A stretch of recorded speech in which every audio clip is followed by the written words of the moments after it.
කොත්මලේ කියවසැනින් ඔබේ මතකයට එන කොත්මලේ මහවැලි මහා සෑය, කොත්මලේ ගාමිණී දිසානායක ජලාශය, කඩදොර විහාරය, රණමුණේ පිහිල්ලාදී ස්ථාන සුන්දරත්වයෙන් අපූරු ස්ථාන වේ. මේ දිනවල පවතින අධික වියලි කාලගුණය හේතුවෙන් කොත්මලේ ජලාශයේ ජලයෙන් වැසී තිබුණු කඩදොර විහාරය අපූරුවට ඔබට බලාගන්නට හැකියාව ලැබෙනවා. එතෙකම මහවැලි මහා සෑයේ ටැම්පිට 36ක් මතින් ඉදිවුණු අපූරු බව ඔබට ඔබේ නෙත්දකින් විඳ ගන්නට පුළුවන්.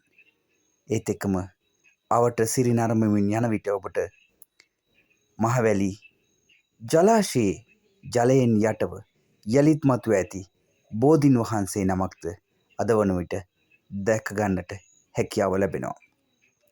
කොත්මලේ අවට සිරි නරඹන්නට සකල ශ්‍රී ලංකාද්වීපයේ සිටින ඔබට ගෞරවයෙන් යුතුව ආරාධනා කර සිටිනෙමු. මහවැලි මහා සෑය හා කේන්ද්‍ර කර ගනිමින් පිහිටි ස්ථාන නරඹමින් රසවින්දනාත්මක අත්දැකීමක් ලබා ගන්න.